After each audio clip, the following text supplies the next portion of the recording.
மருத்துவர் பிதான் சந்திர ராய் அவர்களின் பிறந்த தினம் நினைவு தினமும் ஆகும். இந்தியாவில் இந்த நாள் எப்படி கொண்டாடப்படுகிறது? ஆப்ஷன் ஏ பொறியாளர் தினம், ஆப்ஷன் பி மருத்துவர் தினம், ஆப்ஷன் சி மாணவர் தினம், ஆப்ஷன் டி நாடாளுமன்ற தினம். நான் நல்லா யோசிச்சு சொல்லுங்க. ஒரு டைம் நான் சொல்றேன். ஜூலை 1 என்பது மேற்கு வங்கத்தின் முன்னாள் முதல்வரான மருத்துவர் பிதான் சந்திர ராய். நல்லா கொஸ்டினை கேளு. ஜூலை 1 என்பது மேற்கு வங்கத்தின் முன்னாள் முதல்வரான மருத்துவர் பிதான் சந்திர ராய் அவர்களின் பிறந்த தினம் நினைவு தினமும் ஆகும். இந்த நாள் எப்படி கொண்டாடப்படுகிறது? யோசிச்சு சொல்லு. பொறியாளர் தினம் ஏ, பி மருத்துவர் தினம், சி மாணவர் தினம், டி நாடாளுமன்ற தினம்.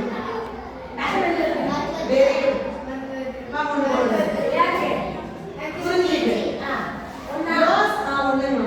யோசிச்சு சொல்லு. நம்ம மருத்துவர் சொல்லிருக்காங்க, உடனே போடுது. முளை. ரத்தத்திற்கு சிவப்பு நிறம் தருவதற்கு காரணமான தனிமம் எது? ரத்தத்திற்கு பிளட் சிவப்பு நிறம் தருவதற்கான காரணம் தனிமம் எது? ஆப்ஷன் ஏ செம்பு, ஆப்ஷன் பி இரும்பு, option C calcium, option D carbon. திருப்பி சொல்றேன். கொஸ்டின் சொல்லடா. ரத்தத்திற்கு சிவப்பு நிறம் தருவதற்கு காரணமான தனிமம் எது? ஆப்ஷன் ஏ செம்பு, ஆப்ஷன் பி இரும்பு, option C calcium, option D carbon. செம்பு, இரும்பு, கால்சியம், கார்பன். நமக்கு க்ளூ கூட நான் சொல்லலாம். நமக்கு வியாழக்கிழமை மாத்திரை தருவாங்க. எதுக்காக தருவாங்கன்னு யோசிச்சுக்கோ. சரியா? ரத்தத்திற்கு சிவப்பு நிறம் தருவதற்கான காரணம் தெரியுது. ஆப்ஷன் ஏ செம்பு, ஆப்ஷன் பி இரும்பு, option C calcium, option D carbon. சொல்லுங்க. கன்ஃபார்மா? கிளியரா சொல்ல விரும்பலையா? ஓகே. Very good. இரும்பு.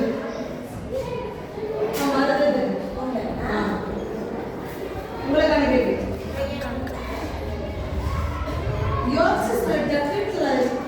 இரும்பு சேர்த்து கொடுக்குறாங்க. வியாழக்கிழமை. சரி, ஒன்றும் டென்ஷன் ஆகாது. முதல் போன கூட அடுத்த கொஸ்டின் பார்த்துக்கணும். 2018 முதல் ஜூலை 1 ஜிஎஸ்டி வரி என்னது? ஜிஎஸ்டி வரி பயன்பாட்டையும் பிடிக்கிறது. ஜிஎஸ்டி என்பது முழு விரிவாக்கம் என்ன?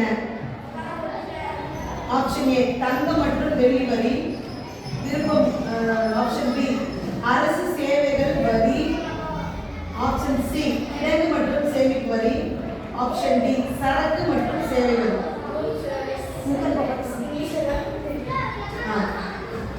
கரெக்ட். சரக்கு மற்றும் சேவை, goods and service tax. Very good.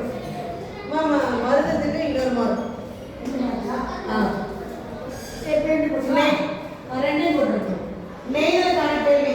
ரெடியா? ரைட். 1955 ஜூலை 1 அன்று நாடாளுமன்ற சட்டத்தின் மூலம் இம்பீரியல் பேங்க் ஆஃப் இந்தியா எந்த வங்கியாக மாறியது? இன்னொரு கேள்வி சொல்றேன். 1955 ஜூலை 1 அன்று நாடாளுமன்ற சட்டத்தின் மூலம் இம்பீரியல் பேங்க் ஆஃப் இந்தியா எந்த வங்கியாக மாறியது? Option A State Bank of India, B Central Bank of India, C Canara வங்கி, டி பேங்க் ஆஃப் பரோடா. இன்னொரு டைம் கொஸ்டின் சொல்றேன், யோசி. 1955 ஜூலை 1 அன்று நாடாளுமன்ற சட்டத்தின் மூலம் இம்பீரியல் பேங்க் ஆஃப் இந்தியா எந்த வங்கியாக மாறியது? State Bank of India, Central Bank of India, Canara வங்கி, பேங்க் ஆஃப் பரோடா.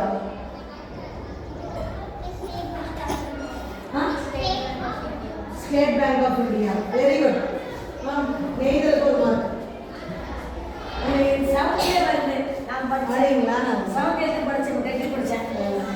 சமையல் பாலை ரெடியாடா? பாலை கேட்கலாமா? 2026 ஜூலை 4 அன்று சுதந்திரத்தின் 250 ஆண்டுகளை எந்த நாடு கொண்டாடுகிறது?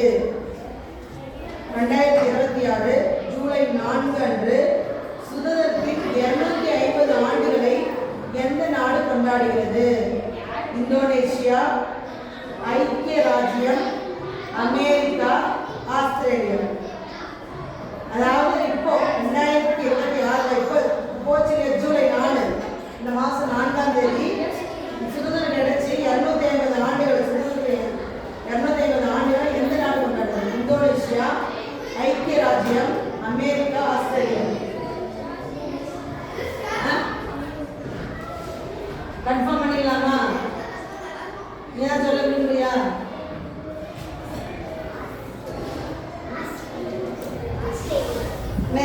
Next, this question goes to குறிஞ்சி. சொல்லுங்க. கொஸ்டின் பட்டன் சொல்லுமா? 2026 ஜூலை 4 அன்று சுதந்திரத்தின் 250 ஆண்டுகளை எந்த நாடு கொண்டாடுகிறது? இந்தோனேஷியா, ஐக்கிய ராஜ்யம், அமெரிக்கா, ஆஸ்திரேலியா.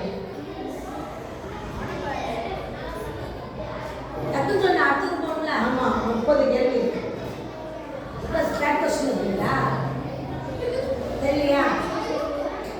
இந்தோனேஷியா, ஐக்கிய ராஜ்யம், அமெரிக்கா, ஆஸ்திரேலியா.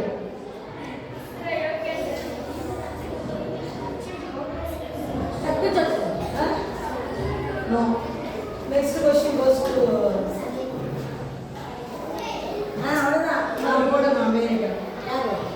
புரிஞ்சு கொடுத்துருங்க 2 மார்க்.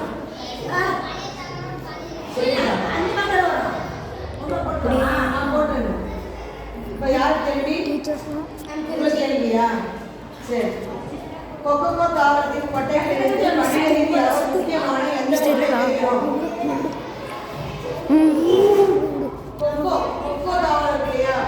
கொக்கோ தாவரத்தின் கொட்டைகளிலிருந்து வணிக ரீதியாக முக்கியமான எந்த பொருளை பெறுகிறோம்? கொக்கோ இல்லையா? கொக்கோ கொட்டை அது எழுதுறோம். தேநீர், சாக்லேட், காஃபி, சர்க்கரை. Very good. மார்க் போடுங்க.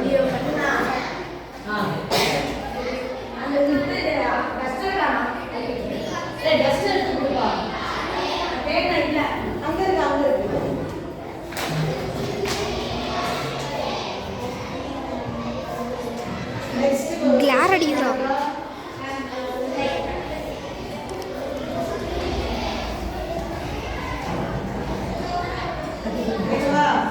ஜனவரி 2026 நிலவரப்படி 1.46 பில்லியன் மக்கள் தொகையுடன் உலக மக்கள் தொகையில் 17.3% கொண்ட அதிக மக்கள் தொகையுடைய நாடு எது? சீனா, ரஷ்யா, அமெரிக்கா, இந்தியா.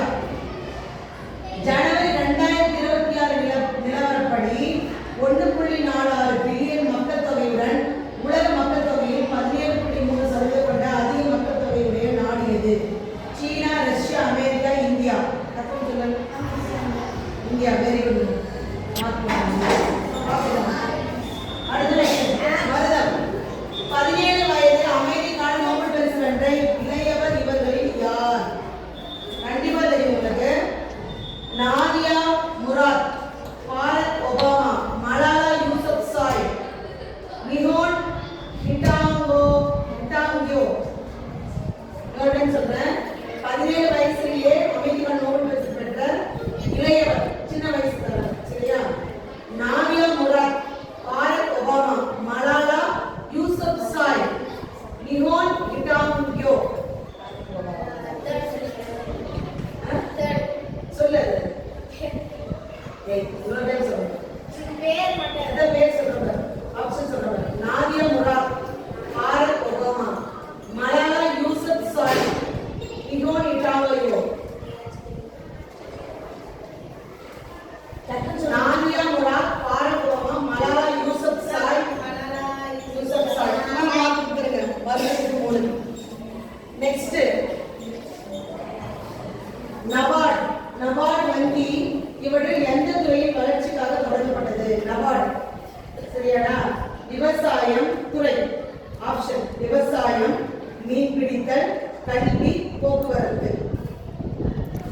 நபார்ட் என்ற ஒரு வங்கி எந்த துறைக்காக போராடுகிறது?